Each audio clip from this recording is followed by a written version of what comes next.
Hola, buenas noches, chicos. Vamos a empezar la clase de hoy, continuando con los tumores malignos del tracto genitourinario. Hoy vamos a ver cáncer de vejiga. Déjenme poner qué vamos a ver en esta clase. Pues vamos a ver los factores de riesgo, su epidemiología. Vamos a ver cuáles son las principales alteraciones que conllevan al origen de este tipo de tumor y las vías moleculares que están involucradas. Vamos a ver cuál es la clínica, en qué pacientes hay que sospechar este tipo de enfermedad. Vamos a ver su etapificación y vamos a describir las principales modalidades del tratamiento. ¿Qué nos dice Globocan a nivel mundial en cuanto a la incidencia de cáncer de vejiga? Como ven, no es uno de los tumores más frecuentes, de hecho ocupa entre el puesto número 11, puesto número 12. Vemos que la incidencia es mucho mayor que la mortalidad y vamos a ver por qué. Porque un porcentaje no despreciable es diagnosticado en etapas localizadas, ¿no? Entonces hace potencialmente que los pacientes puedan estar en remisión. Si vemos por sexos, aquí se ve también una notable diferencia entre hombres y mujeres, siendo mucho más frecuente en hombres. Vean las relaciones 3:1. Es en general en pacientes mucho más grandes, ¿no? Se describe que la mayor incidencia está en aquellos que son más de 75 años de edad. ¿Qué pasa en nuestro país? Pues también es un tumor raro. Está antes, hemos dicho que, bueno, próstata siempre en sistema urinario va a ser el número uno, ¿no? Próstata. Luego puede en sus diferentes porcentajes estar los diferentes tipos de tumores, ¿no? Entonces, vejiga está y luego está riñón, ¿no? Y no es muy diferente de lo que ocurre a nivel mundial, ¿no? La incidencia siempre es mucho mayor que la mortalidad, precisamente porque se diagnostican en etapas localizadas en su mayor porcentaje. Hablando de los factores de riesgo, no hay duda que en el tabaquismo juega el mayor factor de riesgo para este tipo de enfermedad, ¿no? Está descrito muy bien en varios estudios observacionales, retrospectivos, donde queda como contundente la relación entre el fumar y el origen del cáncer de vejiga, ¿no? Porque varios de los componentes del tabaco pues son eliminados por la vejiga y va a causar daño y procesos inflamatorios y cambios que vamos a describir también que ocurre a nivel de los genes, ¿no? La edad hemos dicho que pues sí, es generalmente en pacientes grandes, 75 años o más. Algo que también está descrito es pues las sustancias, de su exposición a varias sustancias químicas que pueden estar en el trabajo, por ejemplo, aquellos que trabajan con pinturas, están en contacto permanente con, por ejemplo, aminas policíclicas, ¿no? De hecho, en nuestro país eso todavía está bastante, digamos, atrasado porque en todas las fábricas tienen a veces sistemas de protección sofisticados, pensando principalmente en este tipo de enfermedades, ¿no? Por otro lado, también las mismas quimioterapias que nosotros damos por otro tipo de tumores, como vamos a ver en cáncer de mama, nosotros damos un fármaco de forma frecuente en los esquemas de quimioterapia, como es la ciclofosfamida, y la ciclofosfamida pues se elimina también, ¿no? Por la orina, un gran porcentaje, y también se ha descrito de forma retrospectiva pacientes con cáncer de mama que estuvieron en exposición bajo este fármaco, que 10 años después desarrollaron cáncer de vejiga, ¿no? Entonces también lo mismo pasa con la radioterapia. Si se ha radiado por otras enfermedades oncológicas y la vejiga ha salido, digamos, salpicada por la radioterapia, como ocurriría con las pacientes con cáncer de cuello uterino, donde la radioterapia es parte del esquema de los tumores malignos localizados a este nivel, también se ha descrito que años después desarrollaron ¿no? Cáncer de vejiga. Afortunadamente, con las nuevas máquinas de radioterapia, pues esto es cada vez menos frecuente, ¿no? Luego también tenemos la infección de este parásito, esquistosomiasis, que principalmente se ha descrito en infecciones urinarias crónicas causadas por este parásito, pero está relacionado con un tipo de cáncer de vejiga que no es el más frecuente, que es el tipo escamoso. Entonces, sí, es algo poco frecuente, pero generalmente esto puede verse más en áreas donde sea prevalente este tipo de parásito, ¿no?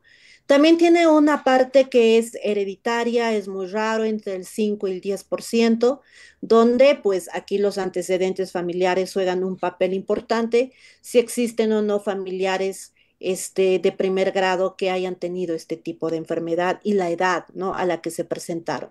Hemos dicho que lo más frecuente son 70, entonces te debe llamar la atención si te encuentras con pacientes que han tenido familiares con cáncer de vejiga menores a esta edad, ¿no? Bueno, ahora, ¿cuál es la clasificación histológica de los tipos de tumores malignos de la vejiga?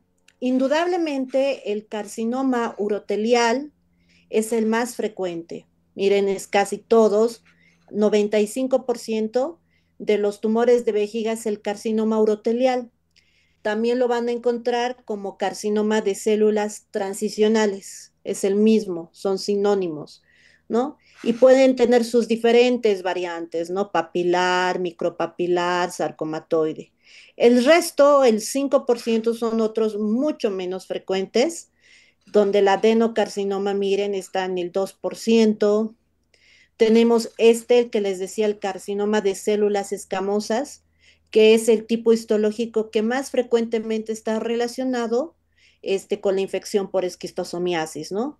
Y miren nuevamente, el neuroendocrino, como les mencioné en la clase, puede originarse en cualquier órgano, ¿no? Miran, hasta 1% podemos encontrar tumores neuroendocrinos de vejiga, pero el más frecuente, indudablemente, es el carcinoma urotelial, o también llamado carcinoma de células transicionales.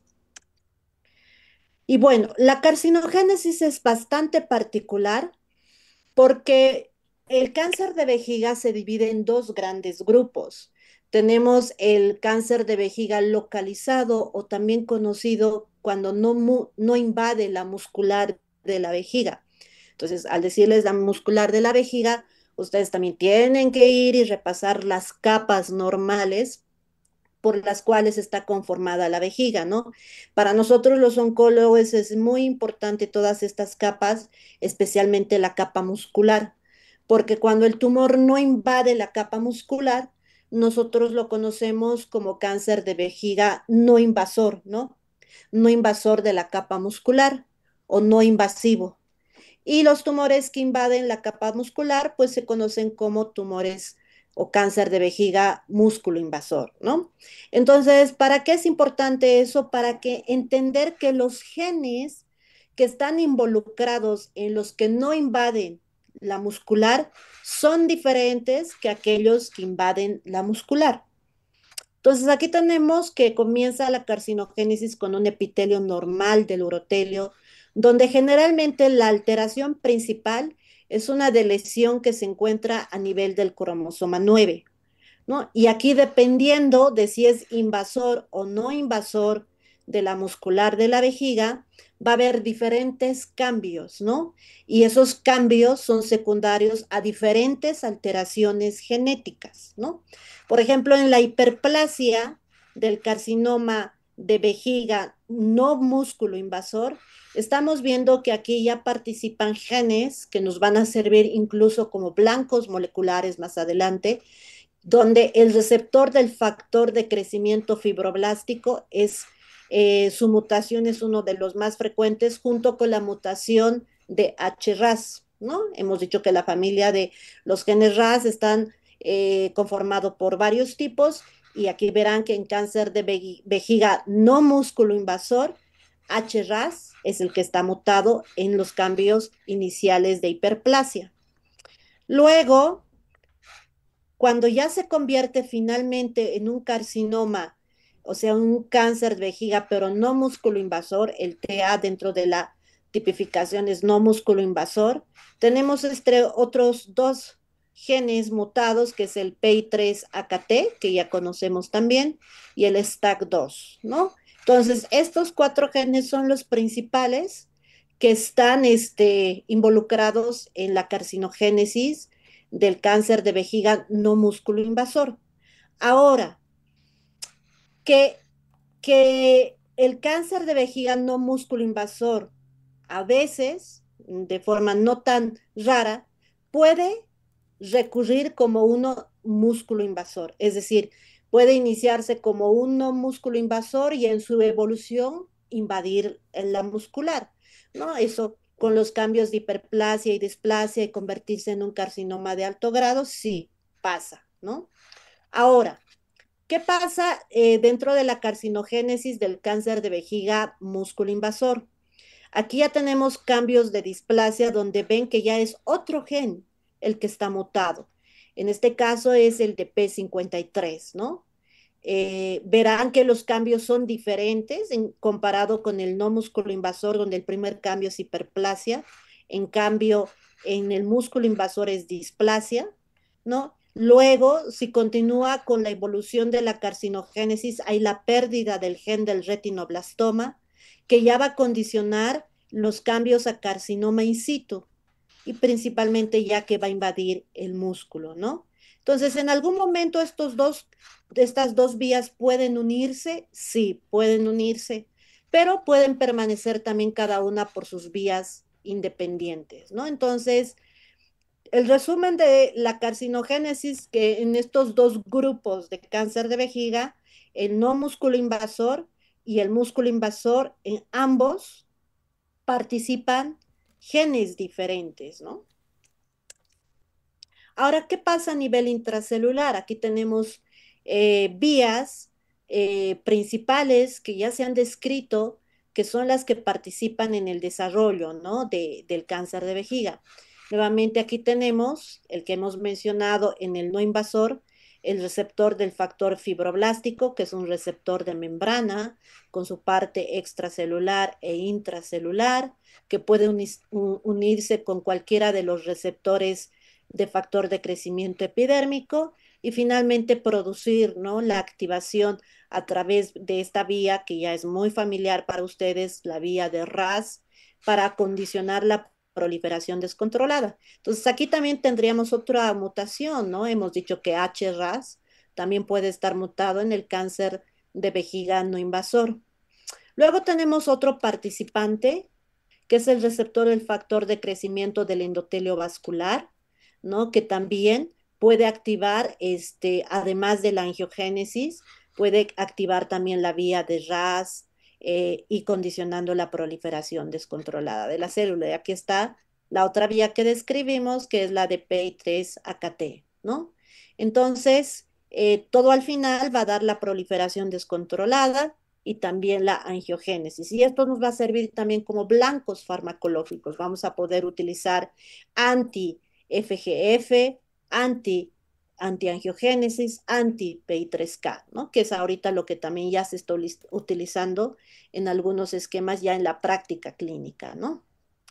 También ya no solamente nos quedamos en una clasificación histológica, como vimos al inicio, ya también se está desarrollando una clasificación molecular del cáncer de vejiga, de acuerdo a los genes que están involucrados, ¿no? Tenemos una clasificación donde nos dice que están los luminales, los basales y los P53-like, ¿no? Entonces se divide en tipo 1, tipo 2, tipo 3 y tipo 4. Y en cada uno de ellos están involucrados pues diferentes genes, ¿no? Si vemos, por ejemplo, en el tipo 1, te dice también que se llama con inestabilidad genómica y participan estos genes, ¿no? Ahorita lo único que nos dice esta clasificación es pronóstica, ¿no? Nos dice, por ejemplo, que los basales son los de peor pronóstico comparado con los luminales.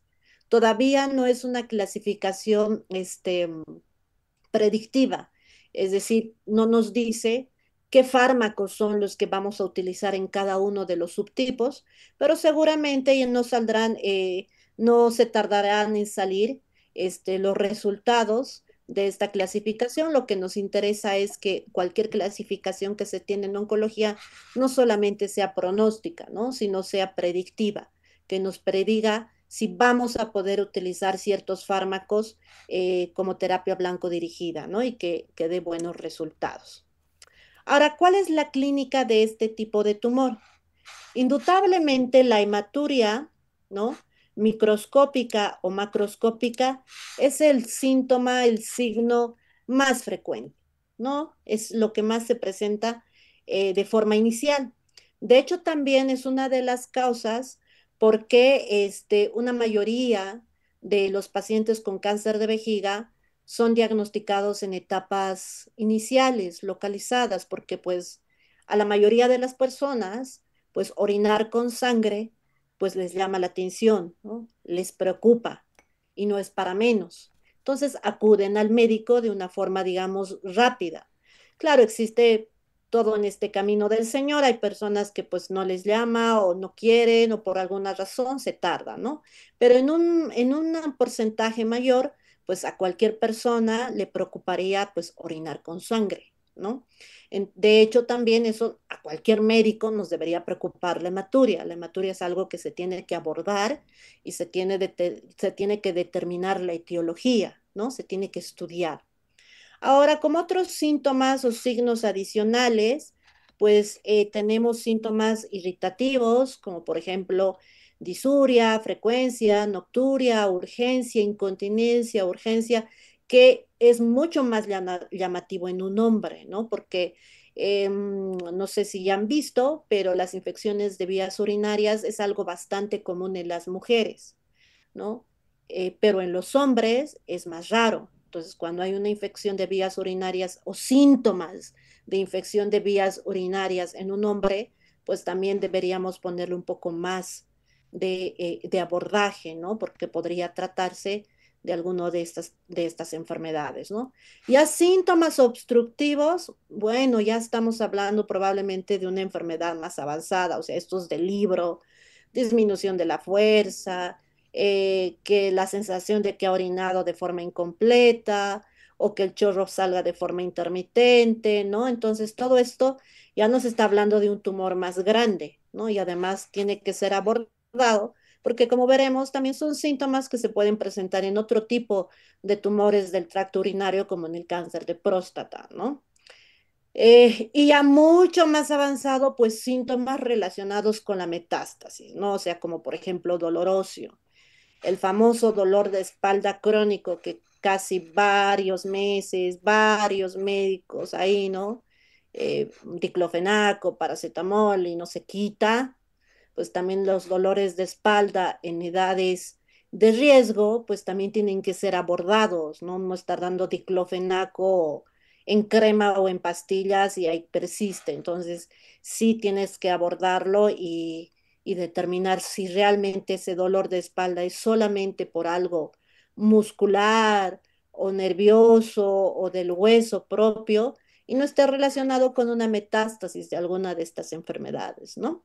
De hecho, el hueso es uno de los sitios más frecuentes de metástasis de cáncer de vejiga, ¿no? Después de pulmón.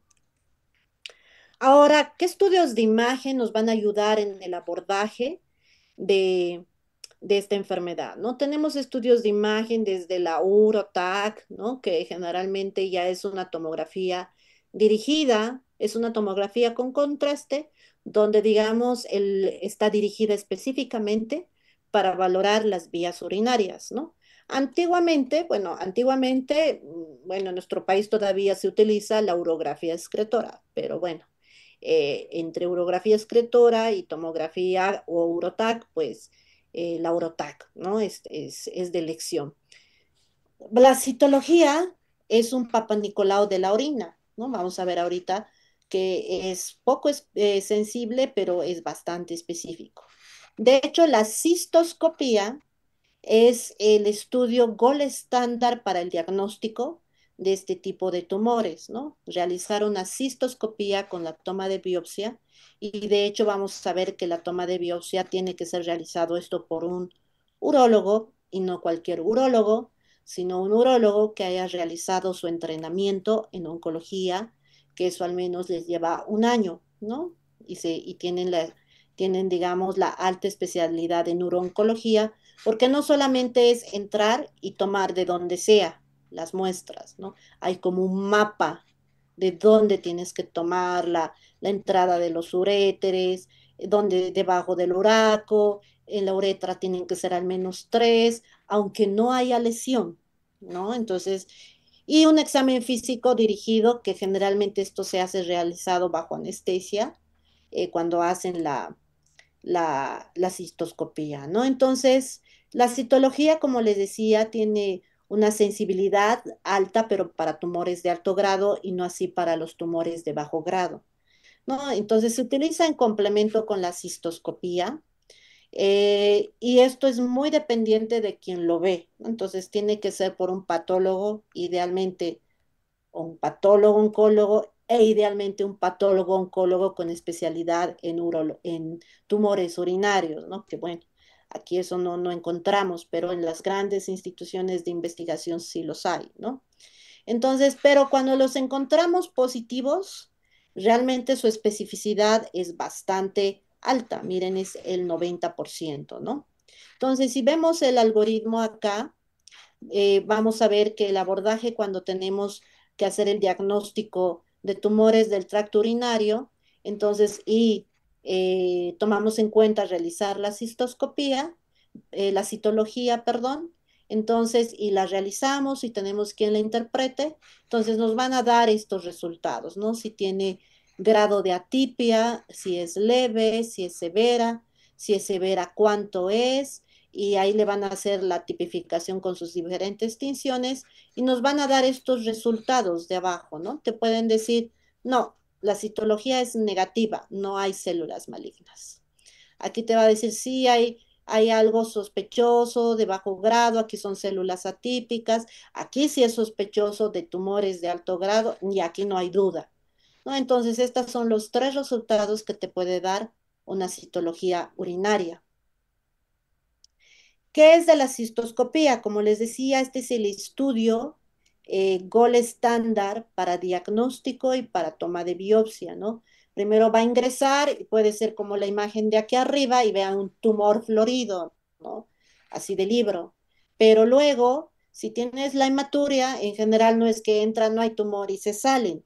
Generalmente, un buen abordaje por un urólogo oncólogo que quiere confirmar o descartar, es verdad, no se ve un tumor visible, pero probablemente haya tumores de bajo grado que están todavía en etapas muy iniciales. Entonces, por eso, cuando se tiene la hematuria, se hace la citoscopía y se toma múltiples biopsias en diferentes áreas de la vejiga. Si hay áreas anormales sospechosas, pues de las áreas anormales, ¿no? Así como cambios de coloración, etcétera. Pero si no hay, igualmente se toman las biopsias en los diferentes tipos, en los diferentes lugares de la vejiga, ¿no? Que para eso está entrenado un urólogo, oncólogo, ¿no? Del trígono, aquí mire, son en realidad 10 lugares donde hay que tomar de forma sistematizada las biopsias, ¿no? Y aquí podemos ver cómo se ve ya con diferentes tinciones como porfirinas activas y te va mostrando, ¿no? Áreas donde sería mejor que tomes la biopsia porque son anormales, ¿no? Entonces, también dentro de la cistoscopía se pueden utilizar este tipo de tinciones que pueden guiar al urólogo de dónde tomar esas biopsias. Les digo, son al menos 10 de las diferentes áreas, como muestra en este cuadro: trígono, meato uretral derecho, izquierdo, pared lateral derecha, izquierda, pared posterior, pared anterior, del domo, del cuello de la vejiga, de la uretra. Entonces, toman de forma ya muy sistematizada de dónde se deben tomar las biopsias. En la imagen, como les decía, se utilizan diferentes tipos de imagen que podemos utilizarlas durante la evaluación inicial cuando hacemos el diagnóstico, como hemos mostrado al inicio, la cistoscopía, puede ser la urografía escritora, la tomografía con protocolo para vías urinarias, que tiene que ser de tórax, abdomen y pelvis, que al mismo tiempo que nos va a ayudar a evaluar la lesión junto con la cistoscopía, estos mismos estudios nos van a ayudar para la etapificación, ¿no? Es para ver si ya no tenemos enfermedad locorregional o a distancia. Cuando no se puede hacer la urografía por TAC o la UroTAC, una opción es la uroresonancia, ¿no? O la urografía por resonancia magnética. Van a ver que las sensibilidades y las especificidades de ambas imágenes es bastante similar. Generalmente la uroresonancia la realizamos cuando hay contraindicación para realizar la urotomografía, principalmente cuando ya hay falla renal, ¿no? Y no se puede utilizar el contraste de la tomografía. Y luego, pues los mismos estudios de imagen los utilizamos posterior a que terminen el tratamiento, si es que terminan, para el seguimiento.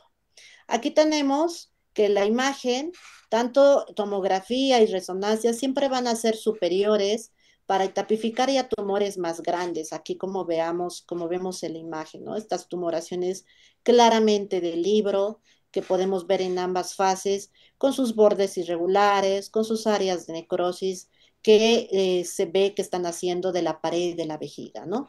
Para la etipificación ganglionar, vean la sensibilidad de la tomografía, es muy similar en la tomografía y la resonancia, pero esa sensibilidad y la especificidad es muy superior en el PET-CT con FDG, ¿no? Como vemos aquí las imágenes del PET, aquí podemos ver que está señalando con la flechita blanca la tumoración de la vejiga y aquí podemos ver áreas de captación de los ganglios, ¿no? Principalmente retroperitoneales. Y por supuesto también nos van a dar información si hay metástasis a distancia de los diferentes tipos de órganos. Y este cuadrito es para que lean en su casa de forma más tranquila y con detalle, donde está el resumen de todo lo que les acabo de decir, de los estudios que utilizamos en el diagnóstico de esta enfermedad, ¿no?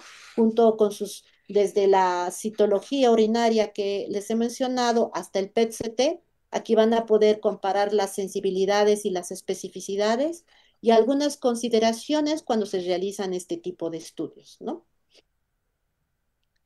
La etapificación es por el TNM. Aquí, más que el tamaño, es la profundidad del tumor. Y aquí miren, este esquema está muy bonito y muy representativo y les ayuda a recordar las capas desde el punto de vista histológico que conforman la pared de la vejiga, donde les he dicho que para nosotros es muy importante la muscular propia porque nos va a ayudar a estratificar en esos dos grandes grupos, que es muy importante para el tratamiento y para el pronóstico, ¿no? De hecho, las biopsias que toman los urólogos, ¿no? Durante la cistoscopía, una buena biopsia tiene que involucrar la muscular de la vejiga. El que lo realiza, el que sabe hacer biopsias de vejiga con ojo oncológico, sabe que tiene que tener la muscular de la vejiga. De hecho, nos ha tocado que nos llegan reportes de patología donde no tiene la muscular de la vejiga. Entonces, generalmente ahí se tiene que repetir la biopsia porque no es una buena toma de biopsia.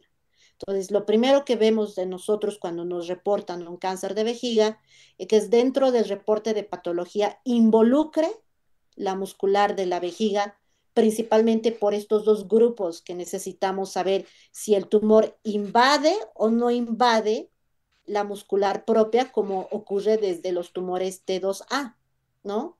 Entonces, todos los tumores que no invaden la muscular de la vejiga son considerados tumores no invasores de la vejiga. Prácticamente el in situ, el TA, que es el papilar, y el T1, que invade solamente la lámina propia, como van a ver en este gráfico. Le digo, este gráfico está muy bonito. Aquí está el papilar, se llama papilar por su forma.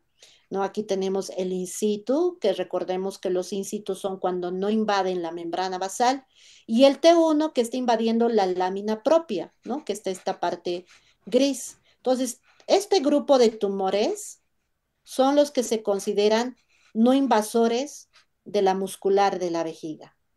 El resto, todos ya son los que invaden la muscular de la vejiga y de acuerdo a las profundidades, pues va aumentando de T2, T3, T4, ¿no? Aquí también lo pueden ver. Les digo, este grafiquito está muy bonito. Esos son los no invasores y estos son los invasores. ¿Qué es de los ganglios regionales? Los ganglios regionales de la vejiga son considerados principalmente los de la pelvis, ¿no? Donde si hay, aquí se dividen en N1, N2 o 3, dependiendo si hay invasión o no de los ganglios de la pelvis verdadera. Eh, y miren, N3 es metástasis a ilíacos comunes. Entonces, N3 ya es considerado ya metástasis. Y los lugares de metástasis más frecuentes, les decía, uno de ellos es hueso, pero el primer lugar va a ser hígado, que casi está al mismo nivel que pulmón, ¿no? Hígado y pulmón. Hígado por un poquito más, ¿no? 47%, pulmón en segundo lugar y hueso en tercer lugar. Y después puede haber otros menos frecuentes, ¿no? Ahora, ¿cuál va a ser el tratamiento? ¿Cuál va a ser el manejo? Entonces, para eso nos ha servido dividir al cáncer de vejiga en músculo invasor y no músculo invasor. Recordemos que los que no son músculos invasores son los que son de etapa localizada, etapa temprana, el mayor porcentaje, como un 70% se diagnostican. Recuerden que es el in situ, el papilar, el T1 que llega a la lámina propia, ¿no? Aquí lo principal es que se haya resecado, se reseque durante la cistoscopía, ¿no? Lo que se conoce como una resección transuretral del tumor vesical. Aquí, como dice el gráfico, recalca que la muestra debe tener el músculo, ¿no? La muscular de la vejiga para ser considerado que la resección ha sido este, adecuada, ¿no? Luego se va a ver si la resección es visualmente incompleta o completa. Si no es completa, pues hay que repetir la resección, ¿no? Y si es completa, vamos a ver si estos tumores son de alto grado o de bajo grado. Si son de bajo grado, hay muchos que solamente se quedan en vigilancia y si son de alto grado, generalmente damos quimioterapia intravesical y también inmunoterapia basado en el bacilo de Calmette-Guerin, que ya saben que es la vacuna de la tuberculosis, pues también lo utilizamos en cáncer de vejiga localizado como inmunoterapia, ¿no? Estimula el sistema inmune de forma local dentro de la vejiga y tiene unos esquemas, unos protocolos de administración, dependiendo si es de alto o de bajo grado, y posteriormente entra en vigilancia, ¿no? Aquí tenemos unos criterios internacionales donde, de acuerdo a estos, es que clasificamos este tipo de tumores en bajo riesgo, riesgo intermedio y alto riesgo.